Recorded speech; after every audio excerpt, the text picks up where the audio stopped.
किसी भी इतिहास के बारे में हम लोग चर्चा न करें, इतिहास को इतिहास ही रहने दें। दूसरा, हमारा धर्म, आपका धर्म, इनका धर्म, उनका धर्म, धर्म में बहुत सारी बातें हैं। धर्म को एज इट इज स्वीकार करना चाहिए। हम धर्म पे भी कोई कंपटीशन या कोई भी हम टिप्पणी नहीं करना चाहते।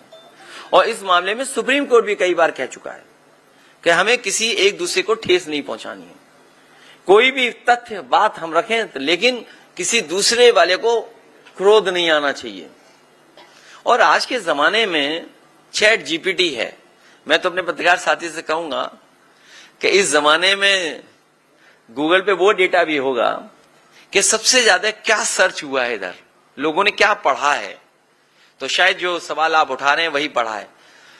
मैंने लखनऊ में बहुत बड़ी और बहुत फेमस कव्वाली नुसरत फतेह अली खां, जो भजन था मीरा का, वो गाया था। मतलब सॉरी, मैंने YouTube से चलवाया था स्क्रीन पर। हमारा यही भारत है, मिली जुली संस्कृति का भारत है। कुछ हमने सीखा, कुछ हमने उनसे सीखा। यही हमारी गंगा जमनी तहजीब है। और सबसे बड़ा परिचय तो हमारे योगी जी ने दिया। कितने इंटेलिजेंट हमारे योगी जी। जब उर्दू का विरोध कर रहे थे तो उर्दू बोल रहे थे। इसलिए जो बुनियादी सवाल है, मैं खत्म कर रहा हूं क्योंकि आपको भी बहुत लोगों को कवर करना होगा। मैं आखिरी सवाल तुम्हारा ले लेंगे। आखिरी बात मैं कहना चाहता हूं, बुनियादी सवाल वही है। मान लीजिए वक्फ बिल आ गया, इलाहाबाद प्रयागराज में किसानों को क्या गेहूं का रेट मिल रहा है? अगर आड़तियां ना खरीदें तो सरकार का कोई इंतजाम नहीं है। और सुनने में आया कि सरकार ने यह पाबंदी लगाई है कि आड़तियां कंपटीशन न करें, इसी रेट पे पूरा गेहूं खरीद लें। कंपटीशन क्यों नहीं चाहती सरकार? इसलिए क्योंकि बड़े बड़े उद्योगपतियों से मिल गए हैं। जो पैकेज आटा है या जो बिस्किट्स हैं, बेकरी है, इसका कारोबार बढ़ गया, इसका मुनाफा ज्यादा है, तो उनको मुनाफा ज्यादा मिले इसलिए सरकार इस तरह की पाबंदी लगा रही है। दूसरा, बेरोजगारी कितने बड़े पैमाने पर है, नौकरी नहीं है।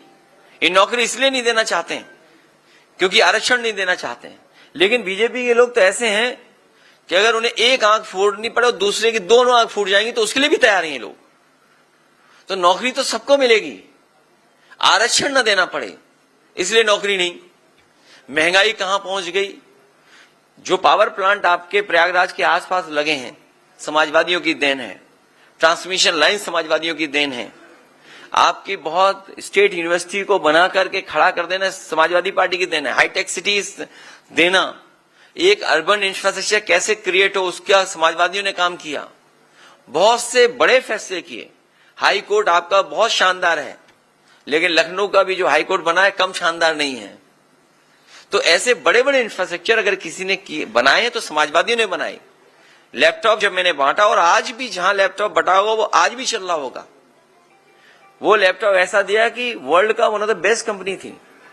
इनका जो मोबाइल दिया हुआ है, ये नकल तो कर लेते हैं, हमारे लैपटॉप से नकल की फोटो लगाने की, लेकिन उसकी क्वालिटी उस पे उन्होंने नहीं कंप्रोमाइज वो किया, उन्होंने नकल। हमारा लैपटॉप आज भी चल रहा है, लेकिन बीजेपी का दिया हुआ जो फोन है वो घिसते रहो, चलता ही नहीं है। और जो उन्हें पता ही नहीं वो डायल 100 के बारे में,